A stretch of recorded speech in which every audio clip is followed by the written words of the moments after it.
Now, next drug which I will discuss with you is pethidine.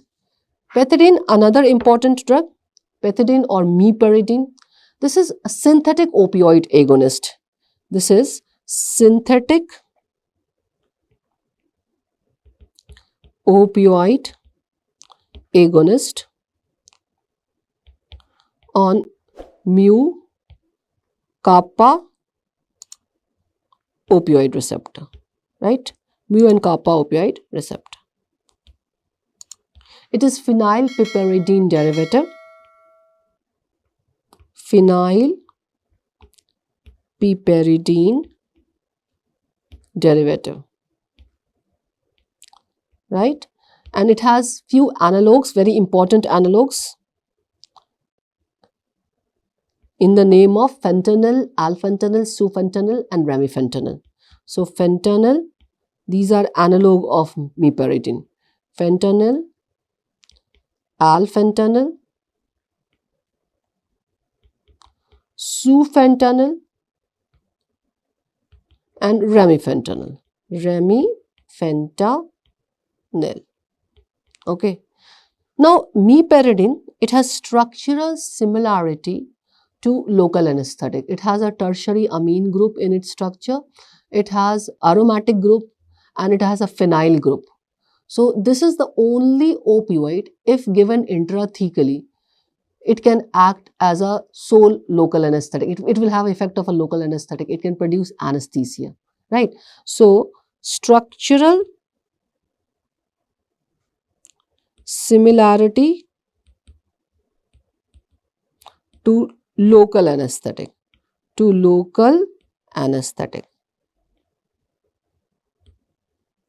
right?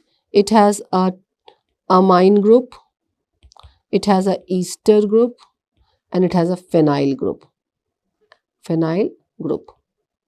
and can be used as solar. Its potency as local anesthetic is similar to lignocaine, and it also has structural similarity to atropine. Structural similarity to atropine. So, because of the structural similarity to atropine, this opioid does not cause meiosis like morphine. It causes mydriasis, and it does not have it has an antispasmodic effect unlike morphine. So, it can cause mydriasis and antispasmodic effect, right? So, this is the structure of meperidine. Let us talk about the potency, right? Let us talk about its potency. We talked about the structure. Let us talk about its potency. Its potency is 1/10 of morphine. It is 1/10 as potent as morphine. So, 10 milligram morphine, what effect will it produce? The same effect will be produced by 100 milligram of pethidine. Okay. So, it is a low potency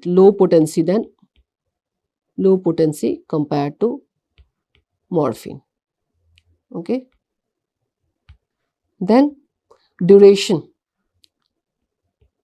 2 to 4 hours. It acts for 2 to 4 hours. Okay. So, duration is less than morphine. Morphine 4 to 6 hours. Then how can we give it? Route. We can give it IV, we can give it IM and we can give it oral. Okay. So, IV, IM, oral, 3 routes. Metabolism, hepatic metabolism, right? It forms 3 metabolite. The main metabolite is normeperidine,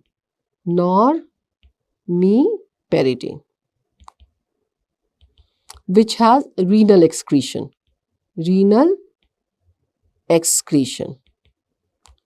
And in case of renal failure, this can accumulate and it will have excitatory effect on CNS.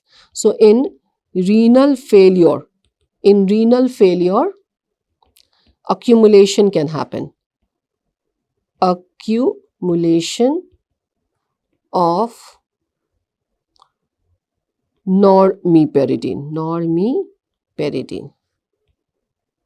and this will cause CNS stimulation in the form of Caesar myoclonus.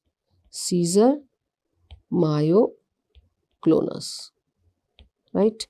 The elimination half-life, the elimination half-life of meperidine is 3 to 5 hours, right? 3 to 5 hours. So it takes 3 to 5 hours to go out of the body. Okay. Pethidine has two very important clinical use. One, as an opioid, a very good analgesic agent. So first is for analgesia. You know, pethidine is a wonderful analgesic and was used for analgesia for years, for labor analgesia and for post-op analgesia. So it has a huge role in labor analgesia and post-operative analgesia.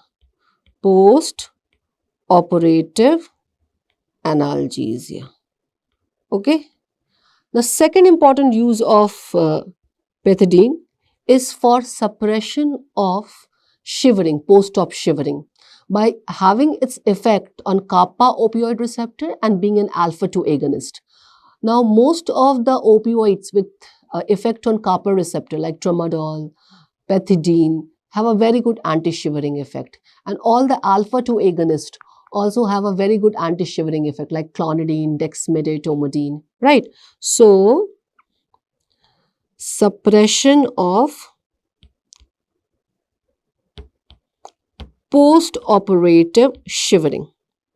Post-operative shivering by having effect on kappa opioid receptor, by being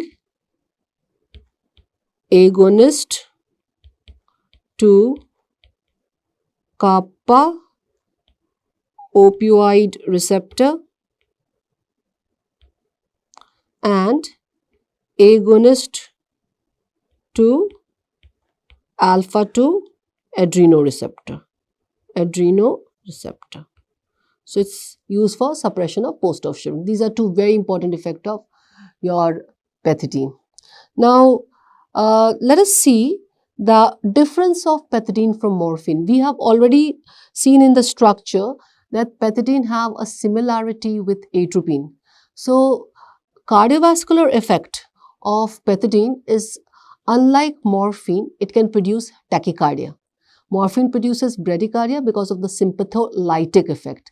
Pethidine, because of its atropine-like effect, can cause tachycardia. So, difference for morphine, more or less same on cardiovascular system, being structurally similar to atropine, it can cause tachycardia, right? Other effect on CNS, the difference from morphine, it causes mydriasis, not meiosis.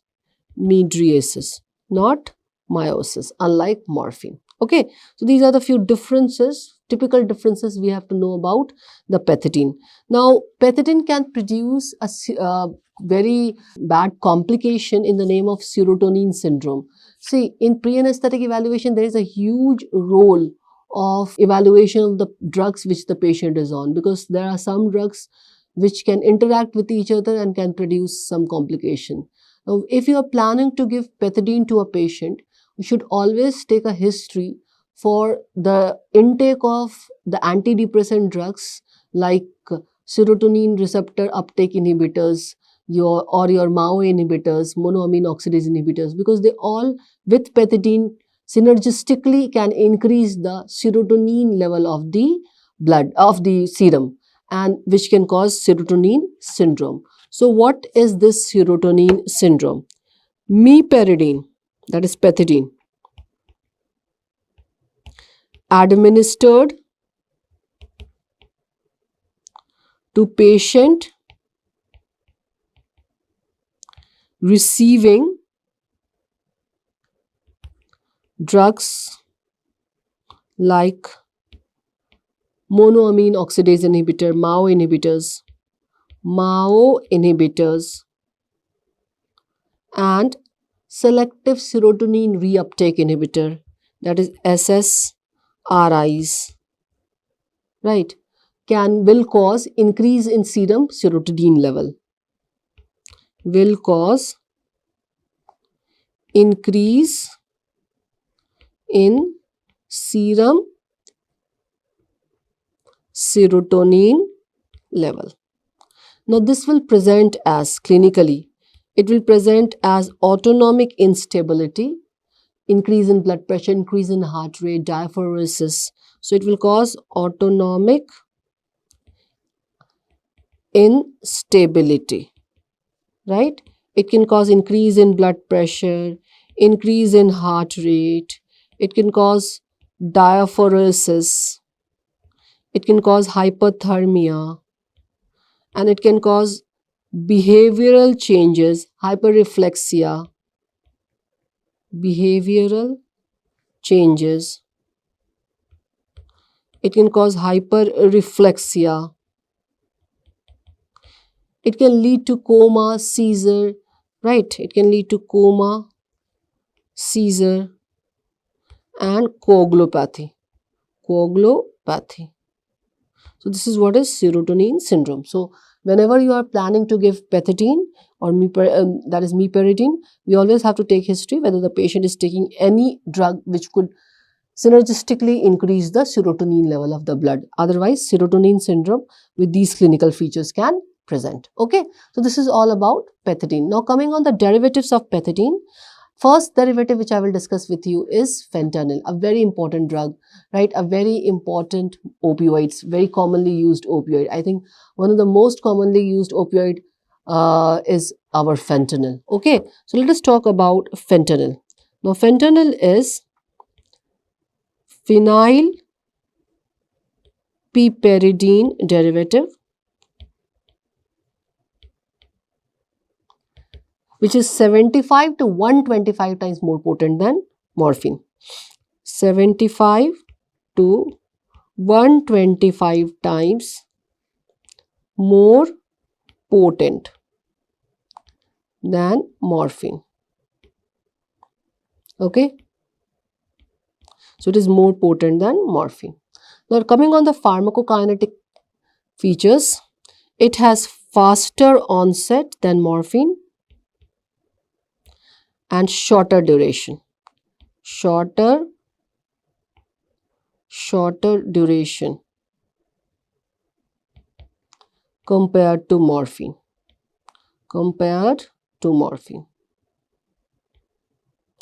Now its effect site equilibrium time. Effect site equilibrium time.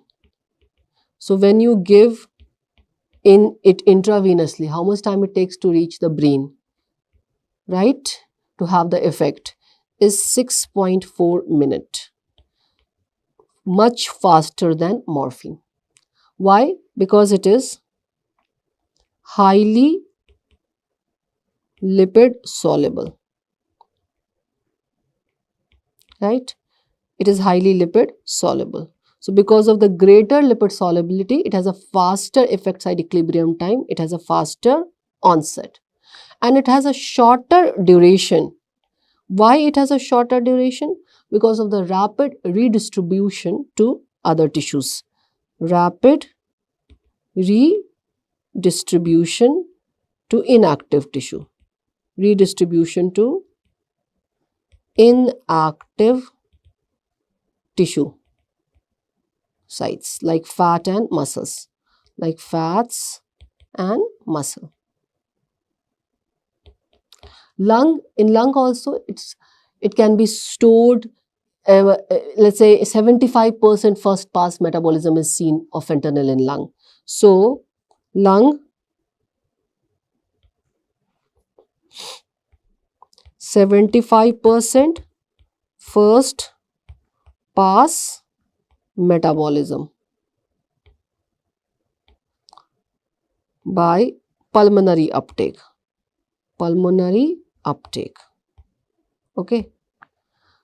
So that's why it has a shorter duration. Now coming on its metabolism. Metabolism, like most of the opioids in liver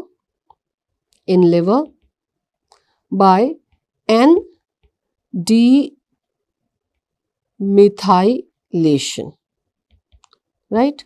It produces by N-demethylation few important uh, byproducts like norfentanyl,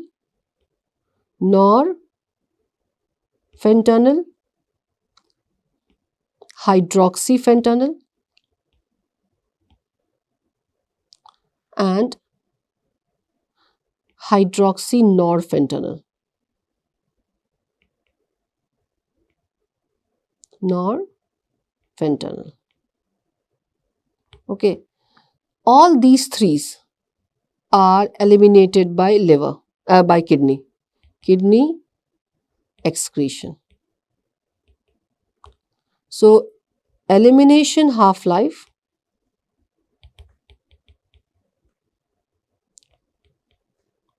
longer than morphine. So it has a shorter duration of action because of rapid redistribution. But elimination half-life, right, paradoxically is longer.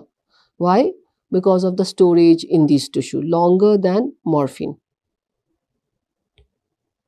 right?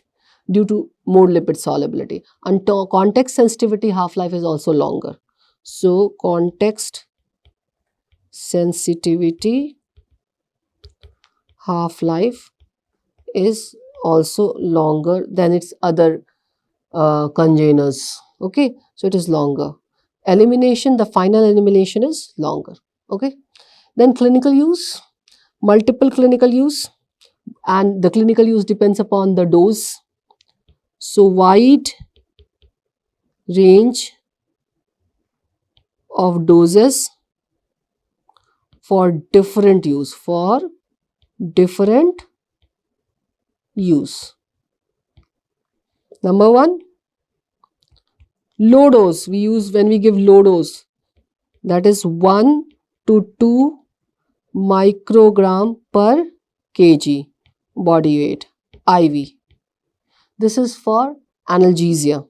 This is the dose for analgesia, right? Now for analgesia we are using a low dose. This is enough to produce analgesia. Okay. Second use, now intermediate dose. Intermediate dose 2 to 20 microgram per kg body weight, IV. This is used for as adjuvant to other anesthetic agent, adjuvant. You know, when we give fentanyl, it potentiates the other anesthetic agent and decreases the dose of other anesthetic agent. So, potentiate midazolam decreases dose of propofol, right? So it acts as adjuvant. And when we have to use it for anesthesia, for surgical anesthesia, we use high dose. High dose. So for surgical anesthesia, we are giving 50 to 150 microgram per kg, right? IV. So 50 to 150 microgram per kg IV for surgical anesthesia. And for surgical anesthesia, it is one of the good opioid if we have to use an opioid. Why? Even on such a high dose, it causes low histamine release,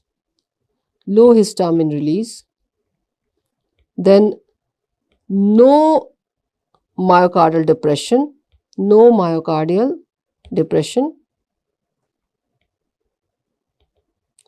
and a very good sympatholytic effect.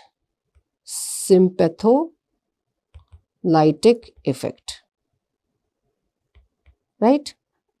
The problem is that if we use it in such a high dose, there would be a prolonged respiratory depression, So definitely after completion of surgery, there would be a probability that patient will have to be kept on ventilator till the fentanyl is eliminated from the body. And we have studied that elimination half-life and context sensitivity half-life is longer. Though the patient may become conscious, right, very quickly on, let's say, low dose and single doses, but when for a infusion, if we give for maintenance of anesthesia or for induction of anesthesia, very high dose for surgical anesthesia, these inactive tissues get saturated with the fentanyl, and they get stored because fentanyl is highly lipid soluble. So final elimination would take long time. So patient would maybe have to be kept on ventilator till the time fentanyl is eliminated from body. So that is why for surgical anesthesia, we only use opioids for certain indicated condition where we want total cardiovascular stability in patient with severe cardiovascular compromised patient. When we want a very good cardiovascular stability, then only we go for opioid to produce surgical anesthesia plain. Otherwise, we use opioid mostly for analgesia and as an adjuvant. Got it? Okay.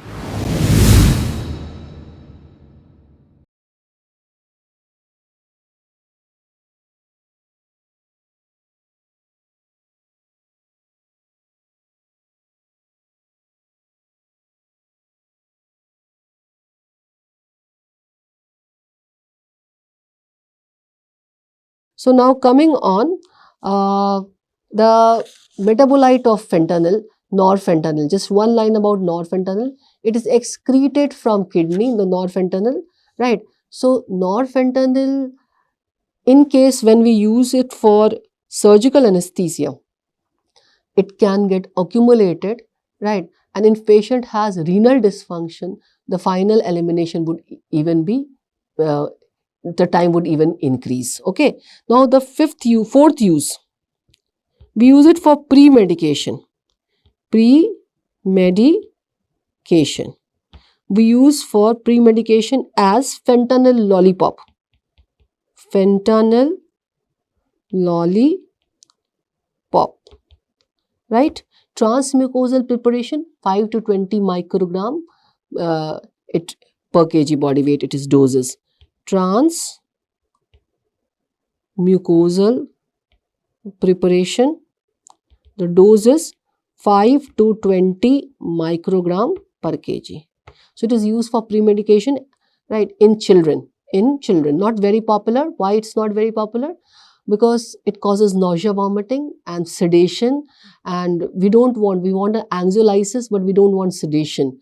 And your benzodiazepine is much better anxiolytic agents, so they are preferred even in children. Midazolam oral is much preferred than fentanyl lollipop, and plus taste is not so good.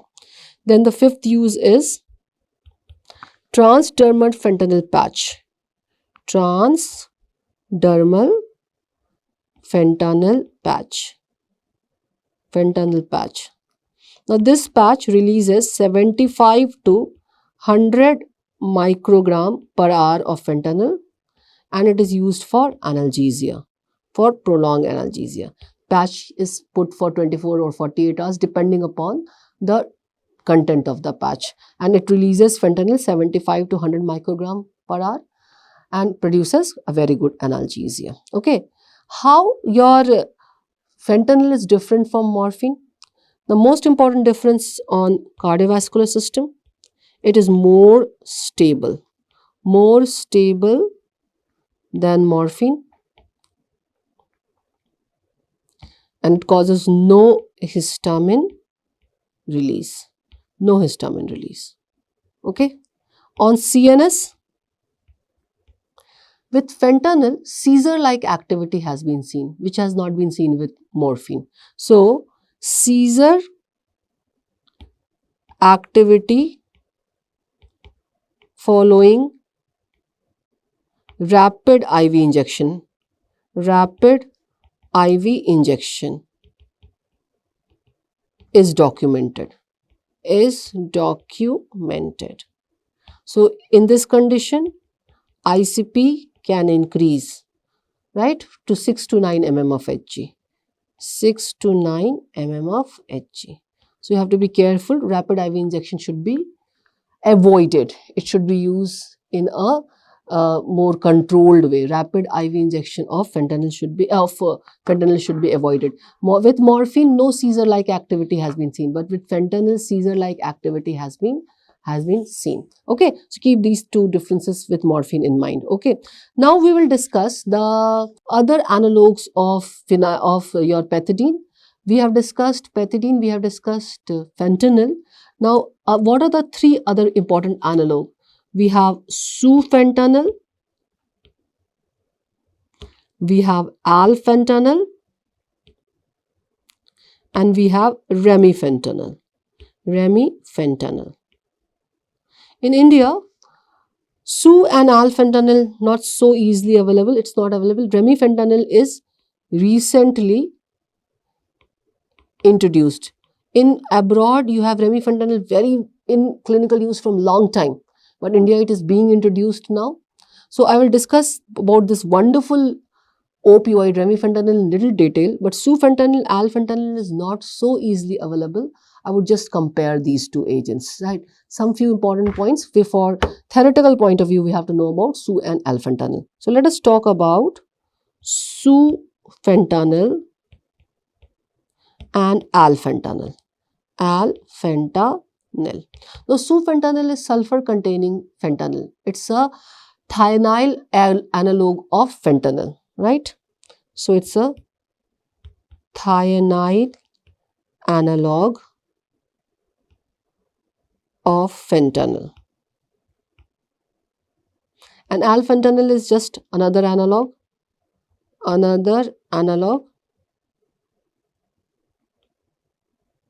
of fentanyl.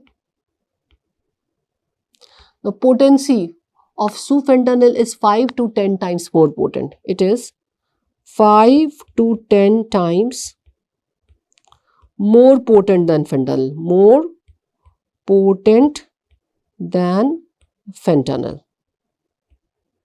And this is alfentanil is 1/5 to 1/10 the potency. It has 1/5 to 1/10 the potency of fentanyl. So it is less potent, right?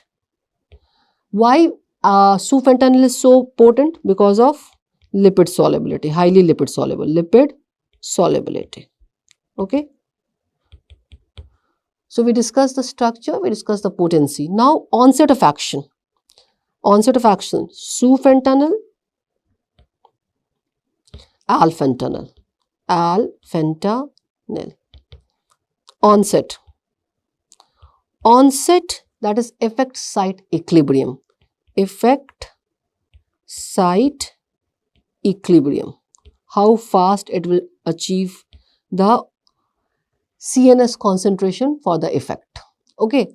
Now, sufentanil, the effect site equilibrium is 6.2 minutes, which is bit faster than fentanyl, which is 6.4 to 6.8 minutes. Alfentanil, it is pretty faster, 1.4 minute. Why? Now, we have written that sufentanil is more lipid soluble, so it should have been faster. But why is alfentanil so fast compared to sufentanil? Alfentanil is much faster due to some other factors. Now, pKa of drug we have to consider. Non-ionized fraction of the drug we have to consider. Protein binding of a drug we have to consider. Right? These three factors affect the effect site equilibrium. Now, your pKa of sufentanil is 8 and alfentanil is 6.5. Right? Non-ionized portion of sufentanil is 20 and alfentanil is 89. So, non-ionized only 29%, alfentanil 89%. So, this non-ionized fraction is more, so it will cross blood-brain barrier faster. Okay. Binding, both are highly protein binded, 93, 92%, and the protein with which they are binded is alpha-1 glycoprotein. Glycoprotein. This is low in infant. This protein is less in infant. This is less in infant. So, infant, more free fraction of these opioids are seen. So, they are more sensitive to to the respiratory depression caused by these opioids. Faster effect would be on the in the infant. So maybe the dose has to be decreased. The dose has to be decreased. Now, again, the other factors, how they would clear. So sufentanil, slow acting because it is more and more ionized compared to alfentanil, which is less ionized. Non-ionized fraction is more, so crosses blood-brain barrier faster. So faster effect site equilibrium time. Now let us talk about other factors. Sufentanil, alfentanil. Alfentanil. Volume of distribution to consider for elimination. Volume of distribution. 123 liter for sufentanil and 27 liter for alfentanil. Then T half, elimination half, 2.2 to 4.6 hour for sufentanil, 1.4 to 1.5 hour for alfentanil. But context sensitivity half-life after 4 hour of infusion. Context sensitivity half-life after 4 hours of infusion. 4 hours of infusion. For sufentanil, it is 30 minutes, and for all alfentanil, it is 60 minutes. So, since after infusion, it has a slower elimination from the body, right? So, that is why it is not such a good agent for daycare surgery. So, longer context sensitivity half-life. Now, metabolism. Sufentanil, alfentanil. Metabolism. Both will undergo liver metabolism, hepatic.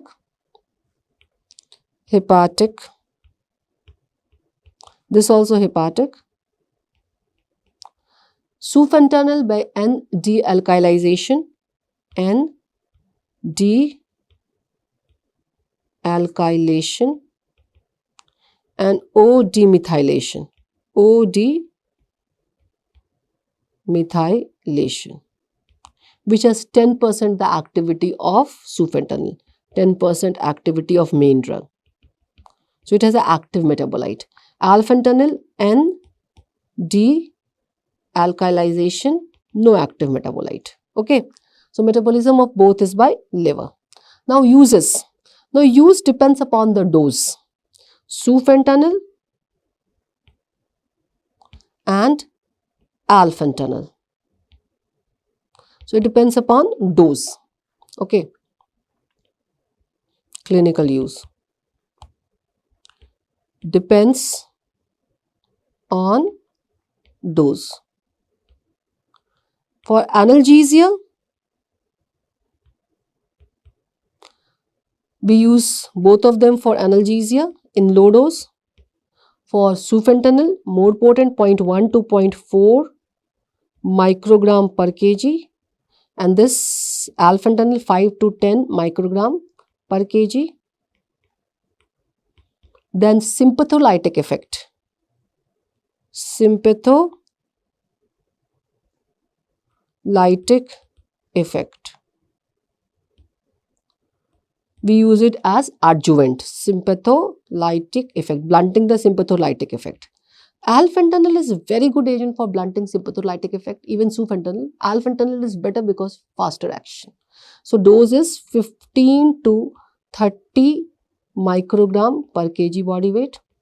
And for induction of anesthesia also we can use as sole anesthetic agent in high dose. If I am using alfentanil for induction, 150 to 300 microgram per kg body weight, very high dose. Now, why we are preferring for sympatholytic effect and for induction alfentanil? Because it has faster onset time. We have written the faster onset time, that is 1.4 minutes. So it has a faster onset time, 1.4 minutes. So which gives it a better agent when we want a fast action, that is for induction and for sympatholytic effect. But if we use alfentanil for prolonged infusion, the context sensitivity half-life is much higher, double practically, than sufentanil. So maybe sufentanil would be preferred for a continuous infusion, right? So this is the comparison. Both are not available in India. Remifentanil is what is being available in India, and it is one of the best opioids which is available. And the best part of this remifentanil is, though it is phenylpiperidine derivative, it has a special thing in its structure which makes this drug a unique drug. So let us talk about remifentanil. This is a selective mu opioid receptor agonist. So it is a selective mu opioid agonist, equipotent to fentanyl, equipotent to fentanyl. Now, effect site equilibrium time 1.1 minute. Effect site equilibrium 1.1 minute.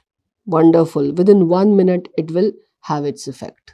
So it has fastest effect site equilibrium, fastest among all opioids, fastest among all opioids, right? Its structure is unique. What is the uniqueness of the structure of the remifentanil? Now, it is phenylpiperidine derivative,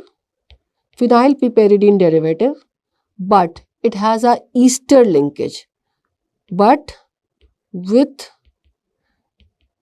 ester linkage. Now, this ester linkage gives its benefit of brevity of the action.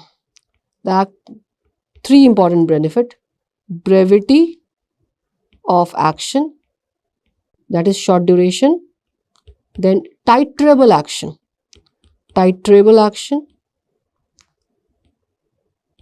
because of fast onset and fast offset, fast onset, fast offset, and it gives rapid recovery. Now see, this ester linkage gets broken down by it can get broken down by non specific esterase which is present in blood. So this ester linkage is broken down by non-specific esterase, and drug gets broken down into small fragments and it is eliminated. So it has organ independent metabolism because of this ester linkage, and because of this ester linkage, the action of the drug is very short duration. It has a titrable action, fast onset, fast offset, and it gives a rapid recovery.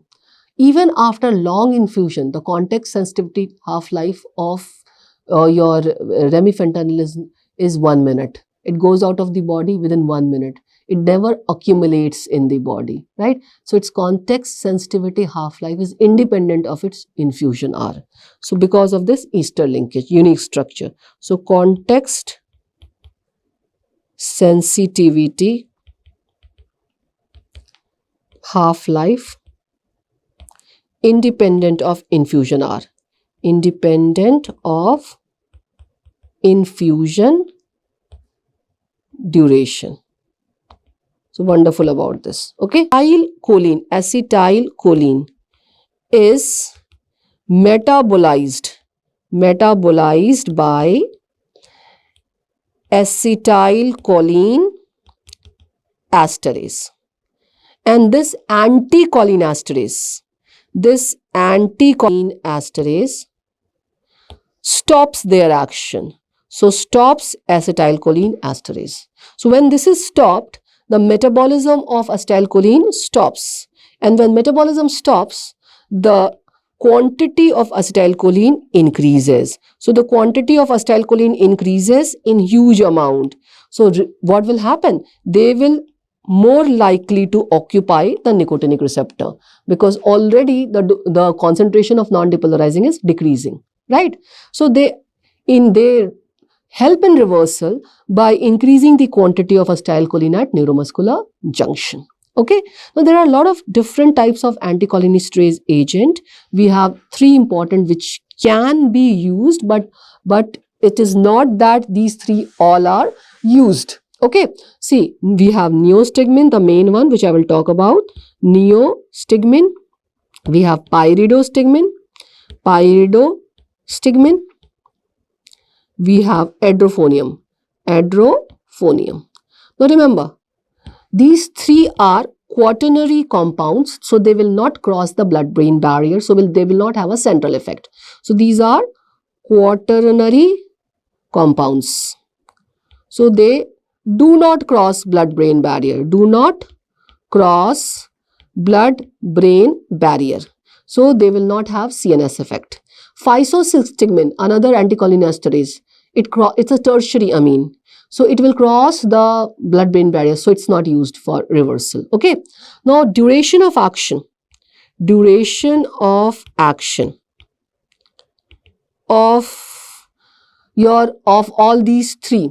Now neostigmine, the duration of action is same. Pyridostigmine is same, and adrophonium is same. It is 1 to 2 hours, 60 to 120 minutes. So more or less they have a same duration of action. Onset of action. Onset of action. Onset of action, neostigmine, intermediate onset. Intermediate. Pyridostigmine, you have the longest onset time. Longest onset, slow onset I mean. Adrophonium, fastest. Okay. Adrophonium is not much in clinical use. Not much in use. Your pyridostigmine cannot be used because of the long onset, slow onset. What is in clinical use is your neostigmine. So neostigmine is what we are using clinically. So let us talk about little bit about neostigmine. Let us talk about neostigmine. Mode of action, I have already told you. It blocks the it is anti-acetylcholinesterase, so it blocks the acetylcholine esterase, the enzyme which metabolizes acetylcholine. Okay. Now neostigmine blocks this acetylcholine esterase not only at near the nicotinic cholinergic receptor, also near muscarinic cholinergic receptor. Everywhere it can reduce the action of acetylcholine esterase. So a quantity of acetylcholine will increase everywhere. So it is never given alone. So neostigmine is given with anticholinergic. Okay. So if it is given with anticholinergic like atropine and glycopyrrolate. Now, glycopyrrolate, onset of action and duration of action is similar to neostigmine. So, the better combination is always neostigmine plus glycopyrrolate. It's always preferred to use neostigmine plus glycopyrrolate. Now, how do we use neostigmine for reversal? What is the dose? The dose is 20 to 70 microgram per kg per kg body weight. Okay, 20 to 70 microgram per kg. We should not use it more than 70 microgram per kg because the drug has ceiling effect. And at a higher dose, ceiling effect, once it has blocked all the acetylcholine esterase enzyme, it cannot have effect more than that. So it has a ceiling effect. So increasing the dose would not do any benefit. The problem is increasing the dose would itself cause blockage of the neuromuscular transmission by the neostigmine. So ceiling effect and increased dose can block neuromuscular transmission. So it can do the opposite work. It can block the neuromuscular transmission, the high dose, more than 70 microgram per kg. So we should always give it within the required dose, and timing of the dose is very important. So let us talk about few more opioids. Tramadol is one of the commonest used opioid in perioperative setting for producing analgesia, and it also has a very good role for managing chronic pain. Also has some anti-shivering effect for which we use it very commonly. So let us talk about a little bit about what exactly is tramadol. It's a centrally acting analgesic agent which has two mechanisms of action. One through its opioid agonist effect, opioid receptor agonist effect, and other by some other mechanism which I'll tell you about. So tramadol. Tramadol, what is tramadol? Is a centrally acting analgesic, is a centrally acting analgesic with moderate activity on mu receptor, with moderate affinity for mu receptor, and weak affinity for kappa and delta receptor.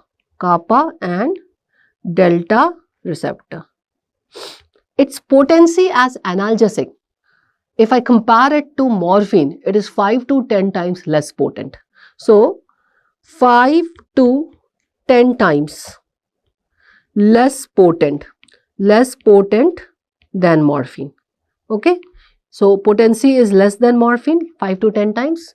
What is the mechanism of action for analgesia? One is by having affinity for mu receptor, it will produce analgesia by being a mu agonist.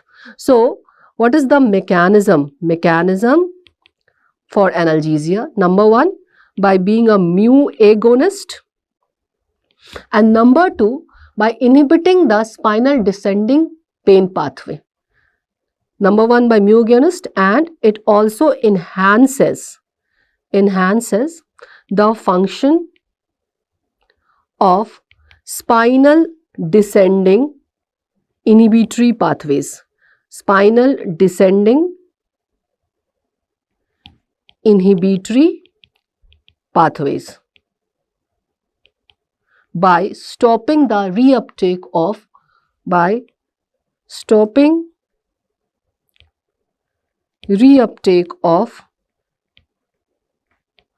norepinephrine and serotonin.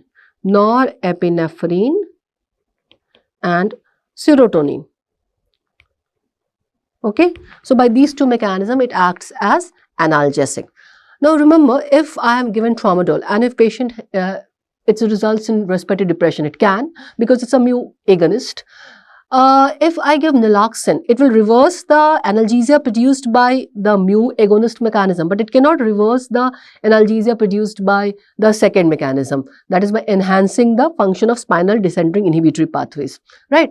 So its analgesic effect cannot be totally counteracted or totally removed by giving opioid antagonist like naloxone, but its respiratory depression effect can be antagonized by giving naloxone. Okay, so that's a good thing that it has two mechanisms for acting as an analgesic agent. Now this is a unique drug. Normally this is a racemic drug. Actually, it's a racemic drug structure, and it's a unique racemic drug, racemic mixture. And this racemic mixture has two enantiomers. Any racemic mixture has two enantiomers. This also has two enantiomers in equal amounts, and these two enantiomers have two different roles. They are synergistic in their action, right? The first enantiomer stop the reuptake of norepinephrine. First enantiomer stop reuptake of norepinephrine, and the second enantiomer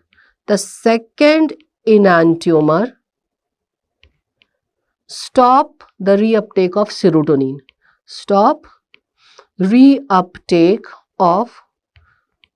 serotonin, right? Plus it stimulates norepinephrine release. So both the enantiomers are doing two different actions. So they are synergistic. In their effect. So we don't need to separate one enantiomer from another. What is the dose? What are the routes by which we give it, and what is the metabolism? So dose is 2 to 3 milligram per kg body weight, and we give it by 3 routes. We can give it oral, we can give it intramuscular, and we can give it IV, right? So 2 to 3 milligram per kg body weight. What is the mode of metabolism? Hepatic metabolism. So metabolism by liver metabolism, hepatic. And by hepatic metabolism, by P450 enzyme system, hepatic metabolism by P450 enzyme, it produces a byproduct, that is O-desmethyl tramadol. Byproduct O-desmethyl tramadol. This O-desmethyl tramadol is an analgesic. This is a good analgesic. This is analgesic. Okay. This also has little analgesic potential as tramadol, comparable, not exactly comparable, little less, but has analgesic potential. Okay, where do we use it? What are the uses of tramadol? One, I told you, we use it for managing acute post-operative pain, right? Dose 2 to 3 milligram per kg oral IV IM. We can use it for shivering, post-operative shivering, anti-shivering agent. What is the dose for anti-shivering agent? 25 to 75 milligram, right? And we can use it for managing chronic pain also.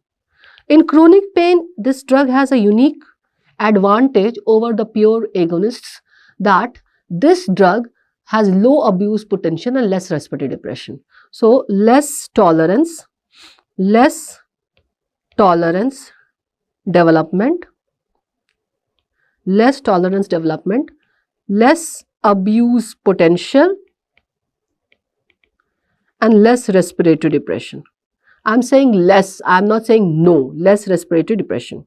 Give us an advantage of using it for chronic pain. Okay, so these are the 3 uses of tramadol.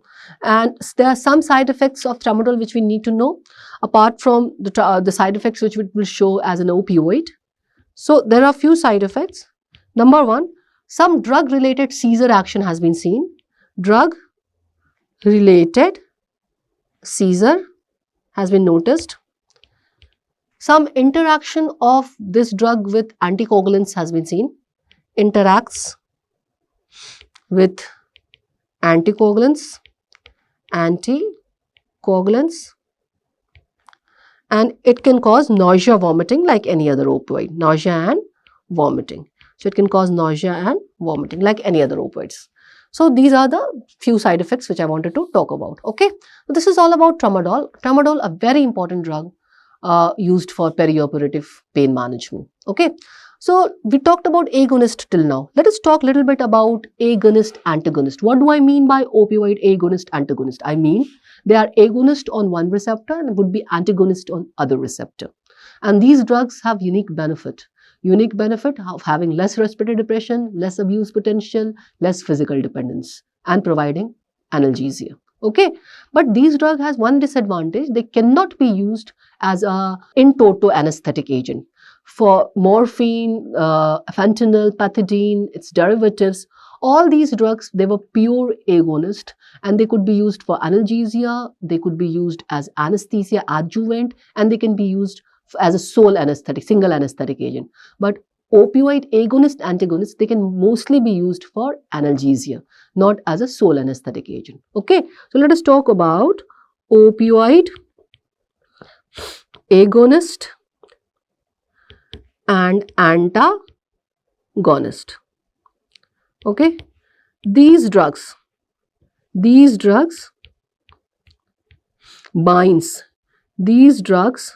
bind to mu receptor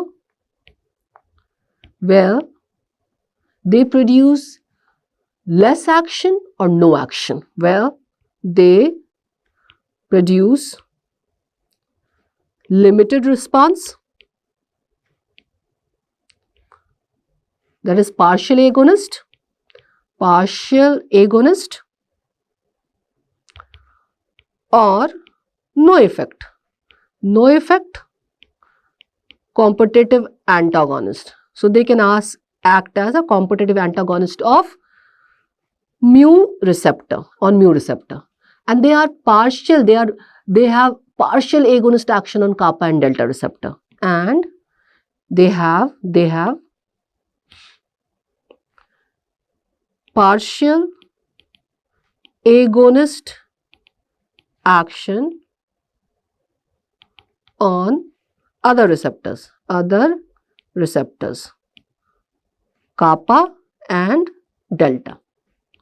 So what will this give us? This will give us advantage of less respiratory depression with analgesia, and this would also produce low physical dependence. So what would be the advantage?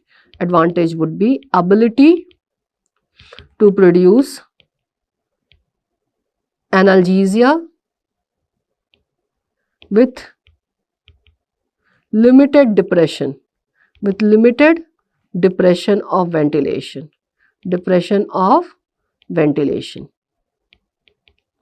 and low physical dependence. So drug causes low physical dependence. Okay, in this group there are few important drugs which we need to know: pentazocine, your butorphanol, and your nalbuphine. These are the common drugs which we use in opioid agonist antagonist, mostly for producing analgesia. So let us first discuss a very important drug which we use for analgesia is pentazocine. So pentazocine. This is a benzomorphin derivative.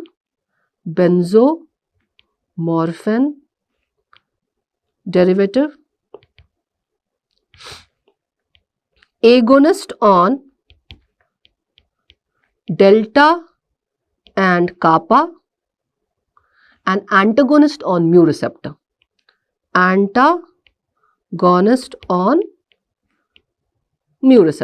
Okay, how can we give it?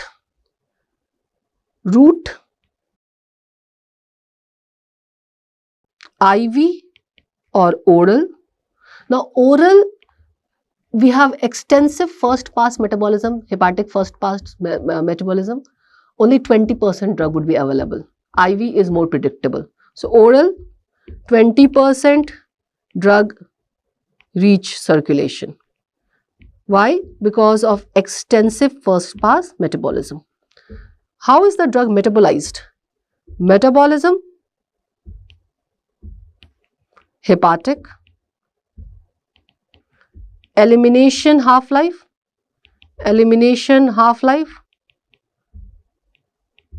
2 to 3 hours. Elimination half-life is 2 to 3 hours. What are the uses, the clinical use? Clinical use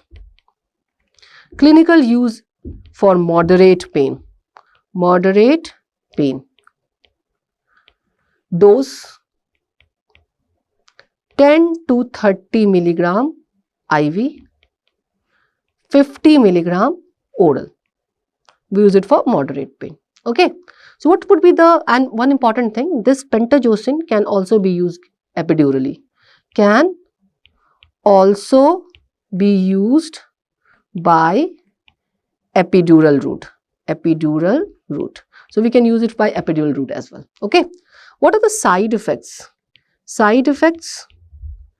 Since it's an opioid agonist, so it will cause sedation, it can cause dizziness, it can cause diaphoresis,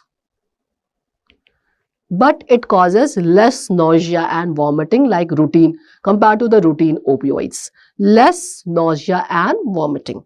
So less nausea and vomiting. Got it? Less nausea and vomiting caused by this drug. Okay. So this is our pentazocine. So pentazocine is very commonly used for managing moderate pain. Okay. Next important drug which we can use is butorphanol.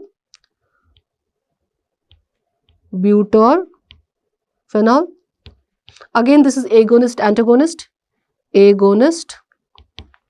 And antagonist. 20 times more potent than pentagocine for kappa receptor, the unique property of this drug. 20 times more potent for kappa receptor as compared to any other receptor. So this would give us anti-shivering effect of butorphanol, and 10 to 30 times less potent antagonist, right? 10 to 30 times less potent antagonist for the 3 receptors, right? So how do we use it? IM, very commonly butorphanol, completely absorbed. Completely absorbed. The dose is 2 to 3 milligram. Half-life 2.5 to 3.5 hours, and undergo liver metabolism, hepatic metabolism. So what would be the use? Moderate pain. Use would be moderate pain management, right? Butorphanol also for moderate pain management. Then we have one very important opioid agonist antagonist, and that is your nalbuphine.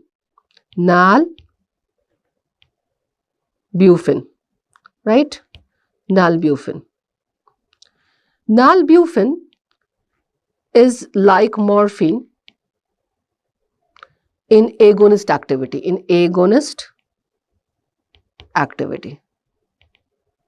And its antagonist activity is 1/4 of naloxone. So more of agonist, less of antagonist. Okay. Liver metabolism can be given IM, IV, right? If I give by IM, the dose is 10 to 30 milligram, and IV, the dose is 10 milligram, right? So this is the dose of nalbuphine. Again, a agonist antagonist. So agonist effect more or less like morphine, antagonist much less than naloxone. Okay. So let us talk about some of the opioid antagonist. So opioid antagonist. The most important opioid antagonist, 3 important opioid antagonists: naloxone, then naltrexone, and nalmefene.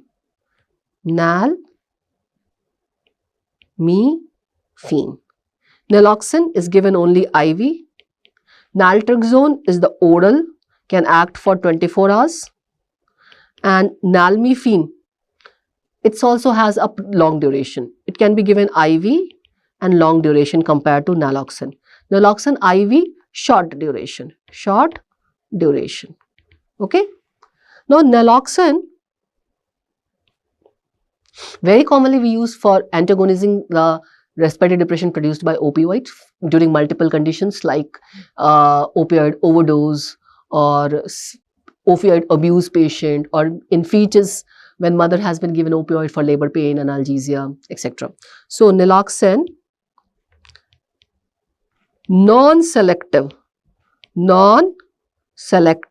on all 3 opioid receptors.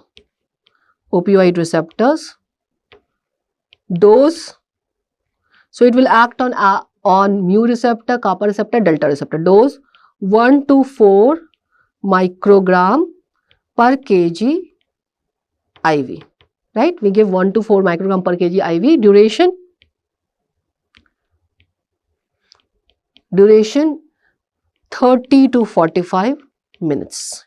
It acts for 30 to 45 minutes. Okay, so you'll have to repeat it after every 30 to 45 minutes if the effect gets, if the depression is appearing after the patient naloxone effect goes away, right? So we'll have to repeat every 30 to 45 minutes. Now, metabolism is by liver, same as opioids. Metabolism, hepatic. Now, one very important thing you have to know in giving naloxone, naloxone can produce nausea, vomiting like opioid if you give it fast bolus. So if over 2-3 minutes we give, nausea, vomiting would be less. So side effect is nausea and vomiting, which will be seen less if given over 1 to 2 minutes, right? Where do we use naloxone?